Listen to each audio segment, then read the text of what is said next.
Does it really make any economic sense for you to bring your family in this country that is clearly very expensive? But assuming that unatumia pesa Kenya na wife afanye kitu, anaweza kuja hapa akose kufanya kitu. No, but akikuja acha nikwambie, it's entirely an emotional decision. Yes. Kuacha watoi Kenya. Ukiangalia ukistack all these disadvantages za kuacha mtoi Kenya ama familia, not just mtoi, familia. Yeah. Down the line so, because ni choose whether nilete demu kutoka Kenya ama nitafute demu huku. Yes. Honestly, me I nitafute demu huku.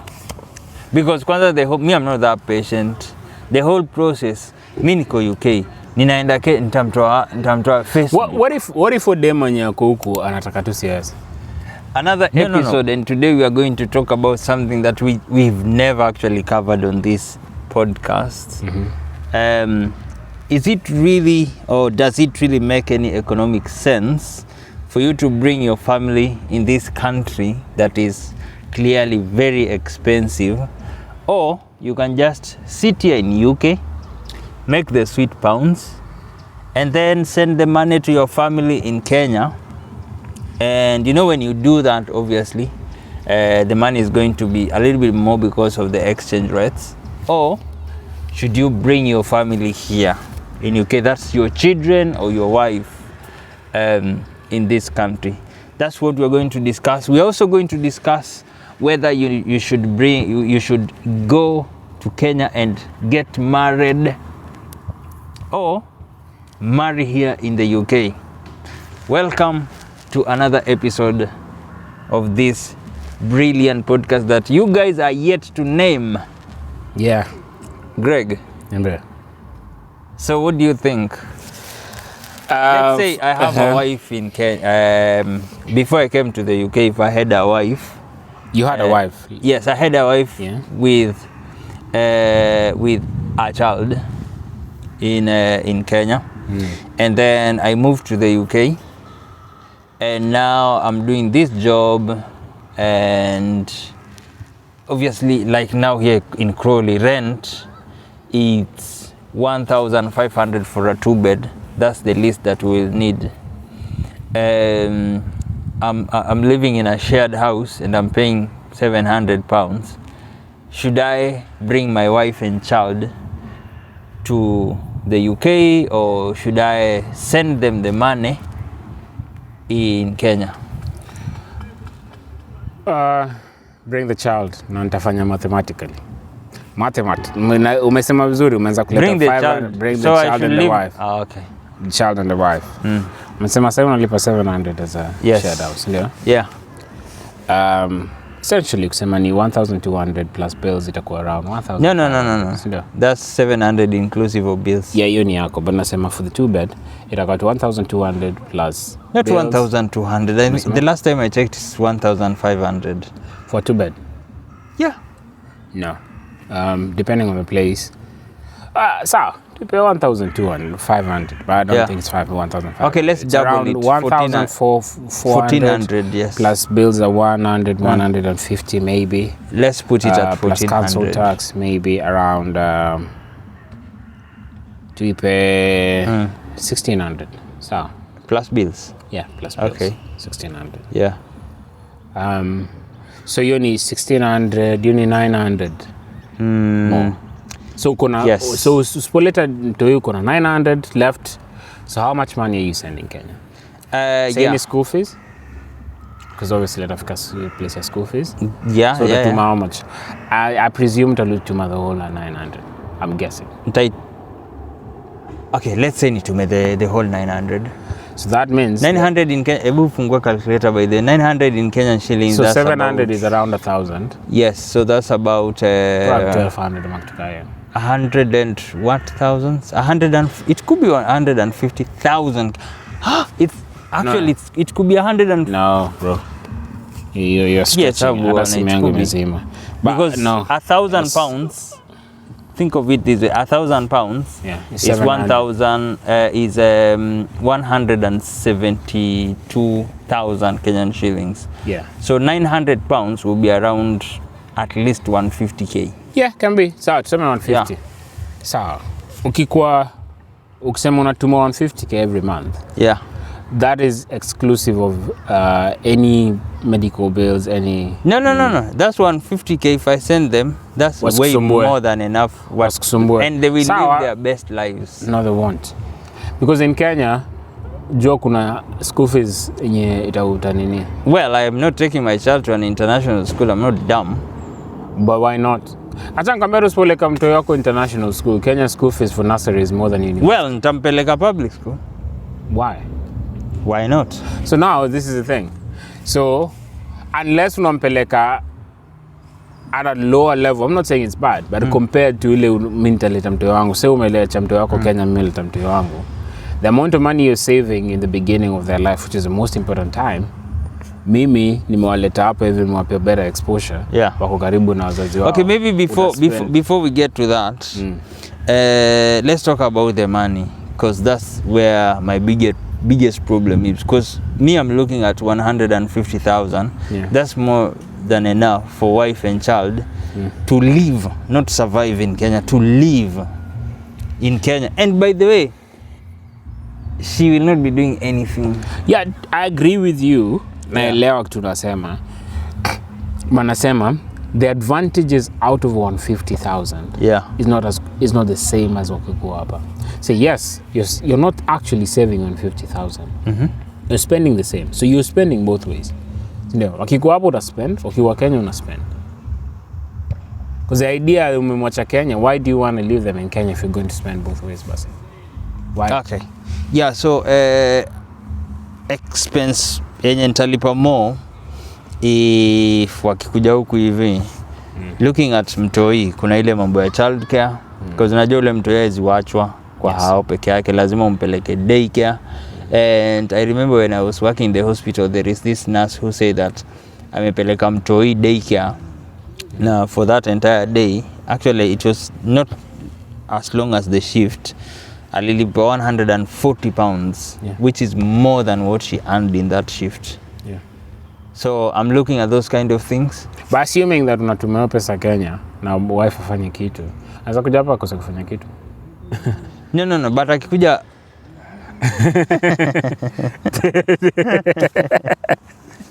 so anaweza kuja tu bado na hiyo 900 pounds. In fact, I save. Exactly. Because I spend less than that anyway. So it's still it's entirely an emotional decision. Yes. Kuacha watoi Kenya. Ukiangalia ukistack all these disadvantages za kuacha mtoi Kenya ama familia, not just mtoi, familia. Yeah. Down the line I'll save do. Because sasa sawa, hapa shule ni free. Remember that? Sawa? Yeah. But here is also presuming that wife yako ni zuzu tu ajui kufanya kitu. But akikuja hapa, then you have two incomes. Yes, itabidi umework around each other. Fine. Yeah. Unaelewa? But yeye mwenyewe anaweza sema niaje wase, I'm not going to leave the house, niwatuleteni watoto wangu. Mnipe how much? 140. Exactly. Tumefunga podcast. But I mean, realistically, I think it's entirely an emotional decision. If you ask me, it's not going to be easy both ways. Yeah. It seems easy because wako Kenya, everything. But you're going to send money. Unajua ni how much? Ukipigiwa simu umekaa kwa nyumba umeambiwa, nini. X, Y, and Z. Aliumia sijui nani. It's now another. You have two places. Now you're divided. Huwezi kufocus, useme I'm going to make something here. And then let's say you have a business as well. So ukona business, it's just you're just spreading yourself thin. Hauwezi focus. Na without focus in this country, umekuja maybe ukona mtu yuko probably 30 ama 20 something. Yeah. You're 30 years late, bro. Mazee. So ukona catching up ya kufanya, hauna focus.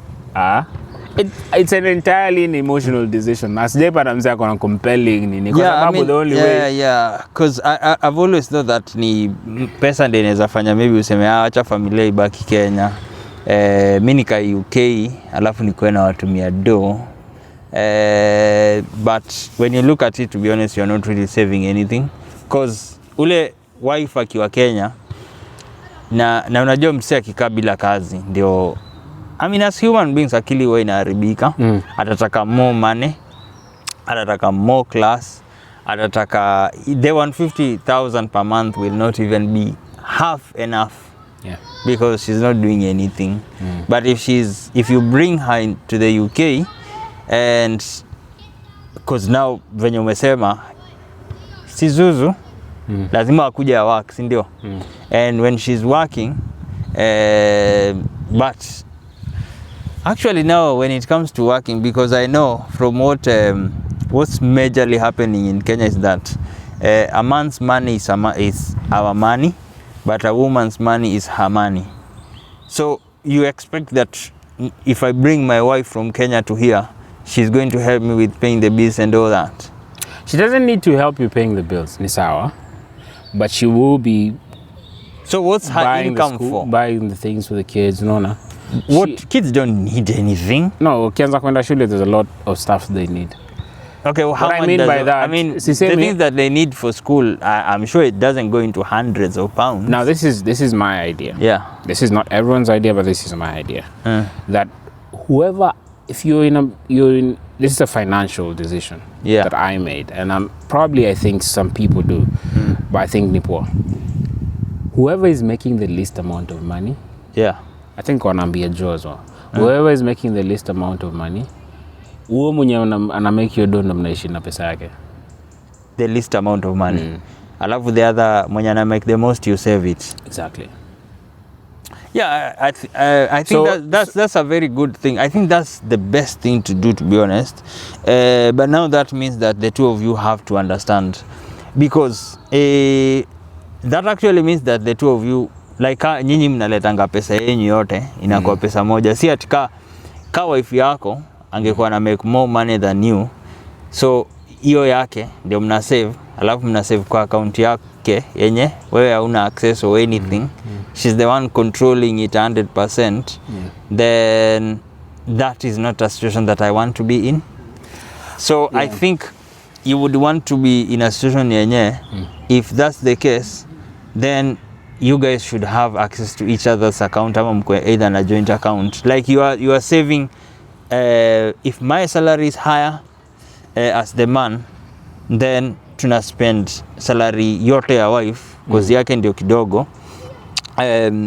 That means she should have a 50%, or not really 50%. I'm not really a big proportional to 50-50. I would say a proportional access. It's not about access, kwa sababu she should be able to, you should be able as a person who has the money to account for where it's being spent. Yes, yeah, that's true. But kumbuka, na hiyo kitu, one other thing lazima tuelewe, the success na hizi vitu tunasema is not for everyone.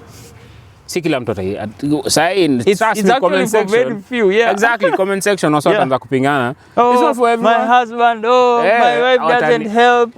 And to that I say, why do you trust someone with your body and not your money? I think you should not trust anyone with your body if you can't trust them with your money. So kama unalala kando ya mtu na huwezi trust your do, then that's a major problem, and that sounds like a problem that you need to go and start investigating. But realistically, I think, and then the moment you eliminate that as a problem, I mean atongele do sahi, but you brought it up. But the moment you eliminate pesa as a thing that will bring divide between two people, it's very little people fight for. Kwa marriage especially. It's true. Very mkitoa pesa ka shida. So many marriages huko fajua do. So anyway, kuna watu wanasema my money is my money, but those are the people who are happy to be mediocre, without lack of better word. Kwa sababu ukikuja hapa hivi na you know that lifestyle is this way, here hauna shamba, so what you need to do is make enough so that usiende at the end of your journey either uende ushago anze kupea watu accent, ama ukae hapa hivi uende nursing home. You need to make enough money to be somewhere. Unaelewa? Together. You have to escape the rat race, and you have to have a plan, and that means that there's no two people. In this country, it's not made for one person kunini. Maybe other countries, but hii country is then iko made for one person kufanya peke yake. Yeah, I mean, to be honest, when you look at it, as a single person, I might just be spending just as much as a couple. Yeah. Yeah. Because the couple is not that the wife or the nini amechill kwa hao, but pia ana work and then they are bringing the income together. Yeah. So for me, like I would say that I would just be eating just as much as they do, because me, I'm not cautious in any way. I'm not accountable to anyone. As someone, Yeah. I mean, that accountability changes a lot. Sina accountability to anyone. Yeah. But for married people, there is that accountability, the whole thing of two income. But I think the major thing for the couple to be like successful, they just have to like work together. Yeah. They have to. You don't because have an honestly, option. in this country, if you start saying that, oh, you are the man, you need to pay the bills, I would love that. But realistically, I mean, with my salary, honestly, at the moment, if you ask me to pay rent, pay electric, pay council tax, pay wherever, and you also want me to, you know, the traditional man should provide. I mean, we all provide, don't we? But there is the realistic. No, so you get that. If I do really do all those things 100%, then I'm left with nothing. And then you go around saying that your man is providing, and we all know where all that will lead to. Yeah, I think this is idea. Yes, tunasema, and eventually you get to a point you start providing. Eventually, because now I always say your woman can out earn you, and that's fine, but they should never outwork you. Yeah. So yeah, sawa, anaweza kuwa amekuja kanti maybe ako na solid job na anaweza fanya do yake inaweza kuwa more than yours. So fine. Yeah. But afai ku outwork you, meaning akifanya 24 hours fanya 25. Penye utapata hiyo moja, that's your own problem. Do you understand what I'm saying? Yeah. And that includes kama kuna watu hii juu wife yako anaweza toka job na akuje nyumbani afanye asaidie watu hii. Time anasaidia watu hii, that's also work. So yeye akifanya kazi 12 hours, unafaa kufanya 15. Yeah. Unanielewa?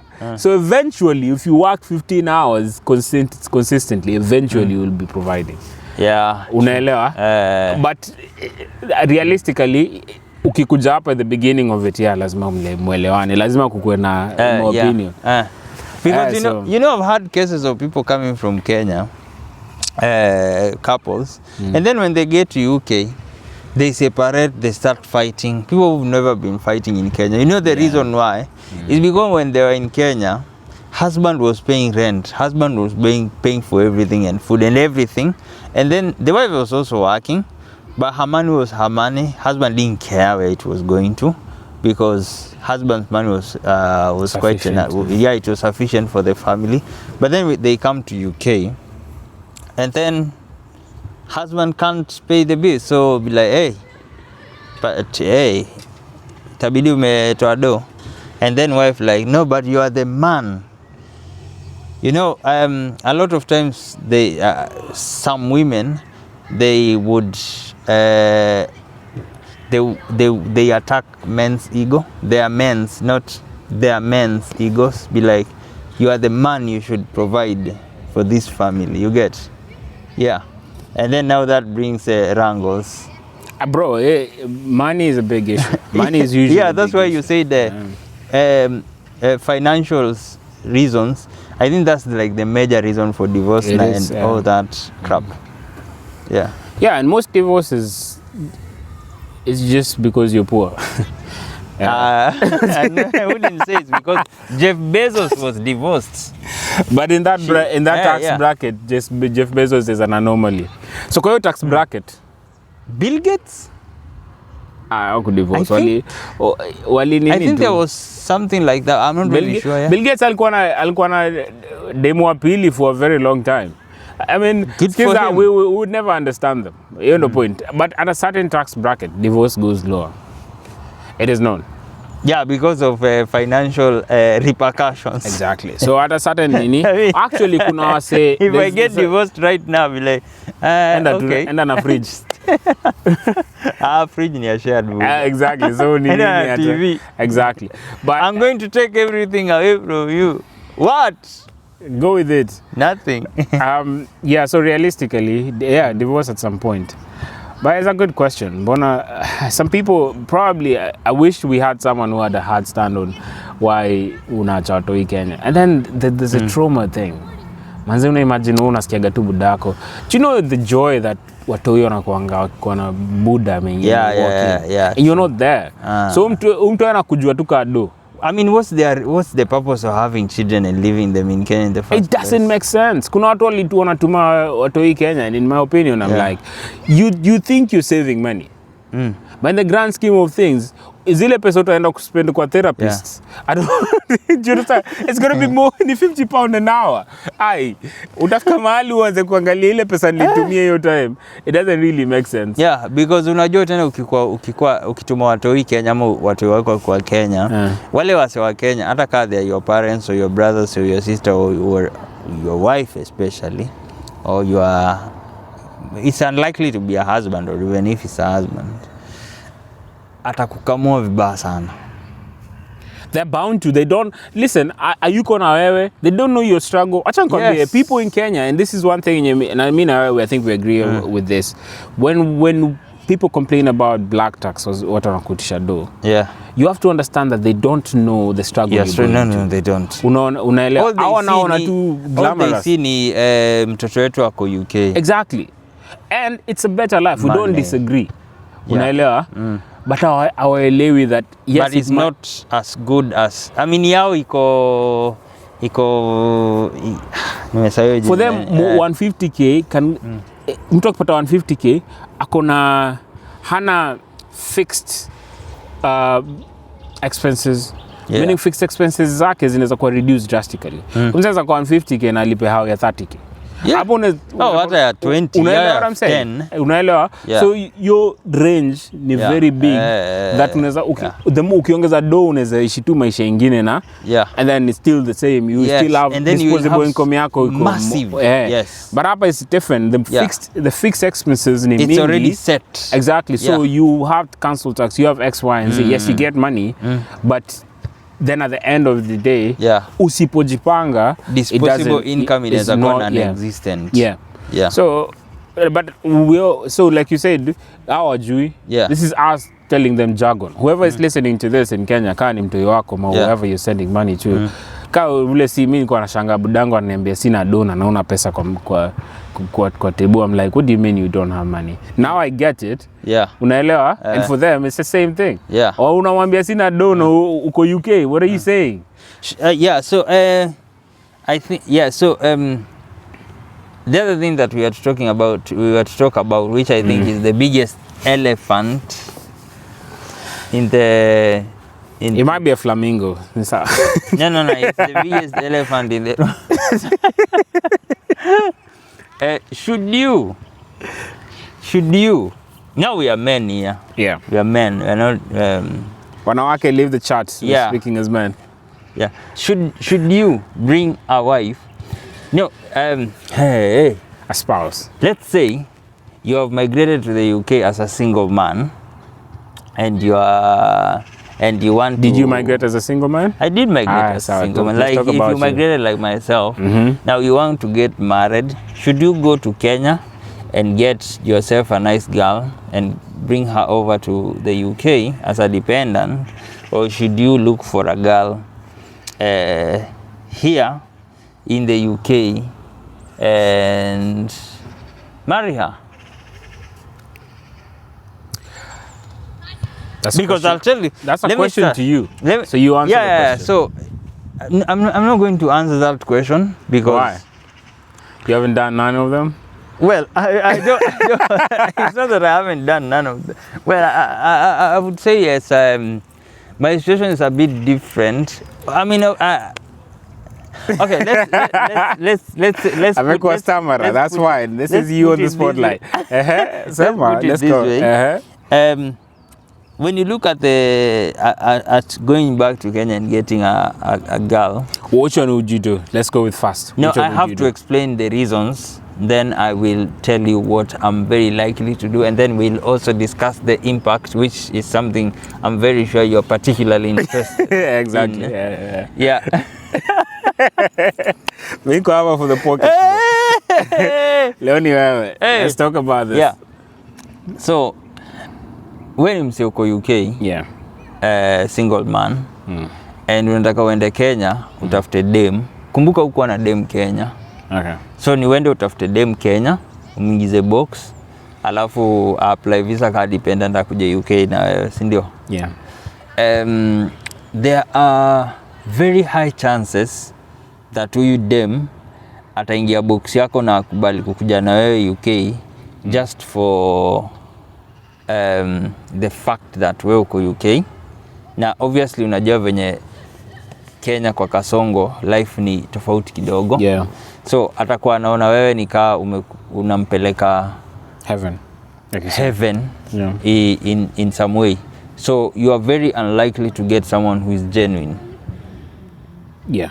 Yeah, so the other way around ni you get a girl here in UK. Why am I saying that that's a bit better? Is because she is already here in UK. So there is no heaven that you're bringing to her.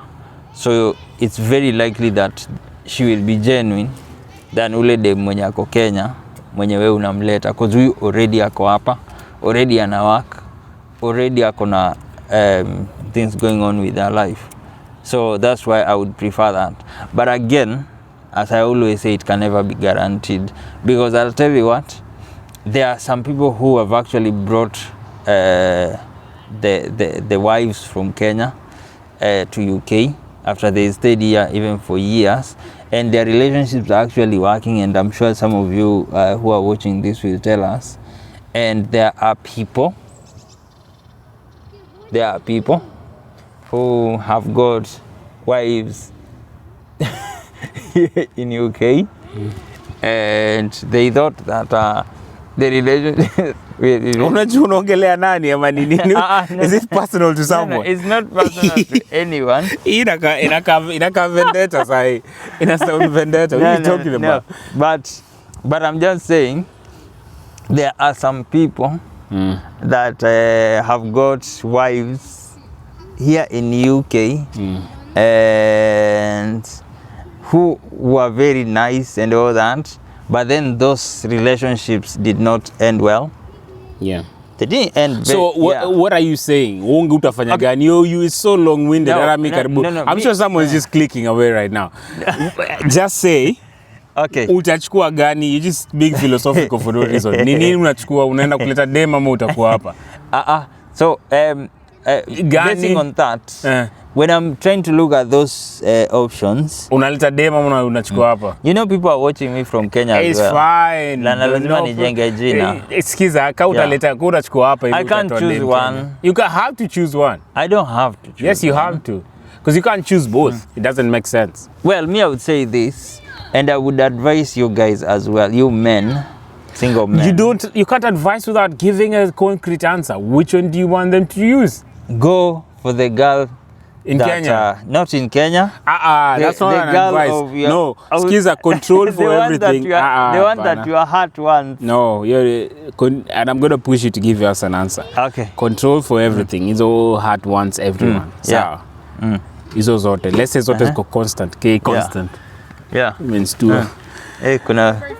Oh yeah, it's beautiful. Nice. Lovely. You guys okay? Yeah, fine. Thank you. Yeah, so unataka ni choose whether nilete dem kutoka Kenya ama nitafute dem huku. Yes. Honestly, me nitafute dem huku. Because kwanza me I'm not that patient. The whole process, mi niko UK. Ninaenda nitamtoa Facebook. What if dem mwenye ako huku anataka tu CS? No. Already mwenye mimi naongelea already. Maybe anataka tu kuwa dependent. No. Like already ako na COS. Anaweza change, yes. Ako dependent wako? No, but tuseme already ako na COS. Let's say ana. Kama hana COS inaisha. So you either marry one from here. No, I'm not marrying because of giving COS. No, yeah, it's fine. Yeah. But down the line, whatever way, let's say mejuana, but you have an option, ushajuana na yeye. Yes. It's a good candidate, and there's two of them. Both of them need to be your dependents. So kuna mwenye ako hapa, yes, that's true and fine. Huyo ashakuja huku, amona nini? Haya tudili na huku. But sasa huyo sasa si ndo atakunini haizi rudi Kenya, hata haizi jaribu kurudi Kenya yani. Haya tukae na huko. Sasa that's the kuna high chance ya kukudupe kwa sababu sasa si ashaona the good life. Mbona hasa la yeye kwake unanisikia ni do or die. Wewe tangu kuja hapa mtu akwambia uende Kenya afadhali uende uwe mzungu. Heri ni uwe. Uwe mzungu heri ni uwe. You get my point. So what day anaweza kuoa, huyo ndo anaweza kudupe better. I'm throwing a snapper spanner to nini tuone ni gani utafanya. Haya, sawa. Heri huko. Mwenye anataka COS? Yeah. Listen, I'm not looking for someone. But again, it can never be guaranteed. Because unajua like me I was saying that upatane demo yako huku vitu mwenye akona COS, akona all those things, everything is going on right at the moment. And then COS katike. This has happened. No. Si COS katika za pia yangu inaweza katika anyway. Yes. Everything is smooth on her side and all that. So should I go for that kind of girl over dem mwenye ako Kenya? I think I'd rather go na huyu mwenye already ako UK. But what if dem ako Kenya ako the same way? Difference ya ako Kenya? Difference ya mwenye ako Kenya ni hii venye huyo itabidi nimlete under my na maybe so unanyima watu COS ni kitu ya kunyima mtu honestly. No, si nyimi mtu COS, kitu yenye nasema ni the chances ya kurambwa iko juu sana na ule dem wako Kenya than ule dem wako UK. Because I can already know what you're going to say. Why UK pia inaweza kuramba? I think why UK atakuramba more. I think why you got kuramba more, and this is my point, that mademu wengi wanakonga influence na environment. Demasha kwa huku akona mentality different na mwenye ametoka Kenya. You have high chances ya kupata dem nzuri kutoka Kenya kushinda mwenye kwa huku, in my opinion. Dem ako asha kuja huku ameingia hii system, akili yake is different. Unaelewa? Yeah, I'm trying to. Ile mbio utapelekwa, because this acha nikwambie the idea ni unanisikia? Chukua dem kutoka Kenya. By the time akili ina clock hivi. Watoto wawili. So basically unamaanisha unamleta kama usimlete kama ukiwa shared house, mlete ukiwa 3 bed. Mbio haraka. Unaona by the time anakuja ku notice ako Ndio. This is tongue in cheek way. Anyway, me I would say this. When it comes to these matters of marriage, I know I'm not married, but I'm a very good marriage counselor. No. I have very good marriage. Hey, by the way, ule mtu anasikia mtu, but it's not even close. I would say that these things are never black and white. But they are black and white. No, they are never black and white. Unaweza leta dem kutoka Kenya na relationship yenyu ikwe the best ever. Iandikwe kwa vitabu. Hiyo ndio inakonga, acha nikwambie, be honest. Kuna msali niambia, listen, I'm serious, be honest. Nikitoka Kenya. Yeah. Kuna msee alikuwa majoli niambia usiacha demu yako ukiwa Kenya. No. Mimi sisemi demu yako, mimi nasema ni demu mwenyewe. It's fine. Wewe umetoka Kenya ukiwa single, hauna man Kenya. Umekuja UK, umerudi Kenya kutafuta demu. True.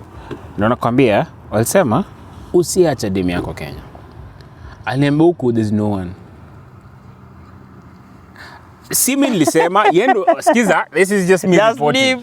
This is me reporting. Unaona? That's the experience. Sasa sikiza. Now that wewe uko huko, unajifanya wewe ndio umeona. Umenisikia? I count with my fingers. Yeah. Maybe moja on one hand. Okay. Wale watu najua walikuja huku bila mtu. Na wakaoa. Na walioa kutoka Kenya ama huku? Alafu? But I can count more than that. Walioa kutoka Kenya. Na life zao zikoje? acha nikwambie kani kusikiza in my opinion. Shida yangu ni unajua sikiza wewe umesema kuoa. Unaona? That's the end goal. Ndio? Swali ni nini hapa utaoa? Are you going to get to that point? You're worried about getting married, what happens after. But the question is this. Umefika. And I'm saying uko na demo huku, chances are hiyo mlango hamtaingia. Guys, so thank you so much for watching this video till that. Wait, 1 second. Yeah. 1 second. Nina happen Sato? My, how am I forget? Nina happen Sato? Hey, Sato by the takwa kubwa by the on the 30th of August 2025 in Birmingham Mango Club. Who's performing? DJ Procash on the decks. Na support nani? DJ Duez, the organizer. Alafu DJ, the biggest. By the way, this guy is the biggest. As biggest right really now. Well in age of internet. Yes. Biggest. DJ Grauchi is the biggest. Kwanza, na vibe DJ, and everything. Yeah. Biggest. Tulifanya ya London, how's it? It was the best. Yeah, bro. Ilikuwa kubwa, watu walijaa hall, watu walikosa kuingia. You're doing too much. Now, this is disclaimer. Disclaimer. Yeah. I only play for cool kids. Nyi mkikuja hapa, if you're not cool kids, msikam. This is a cool kid thing. Okay, guys, by the way, whether you're cool kids or not, especially those guys who are from Eastlands and those other people, non-cool kiddie areas, please, DJ Grauchi, DJ Duez atawangusha nazo vibaya sana. Mimi nasema nini unakata story yangu. Rasta pia atakuwa pale hivyo, tutapiga sherehe itakuwa kubwa sana. Make sure you attend. You can get the tickets on Shubs. Yeah, the Shubs, the tickets. Yeah. Nimekatazwa, but it's fine. We'll be there. I play for everyone now that Shubs amekata. And then tell us, what do you think? Leta dem kutoka Kenya? Ama uwe huku hivi UK. Leta familia yako kutoka Kenya ama watumie 150,000 Kenyan shillings. The choice is yours. Until next time. Peace.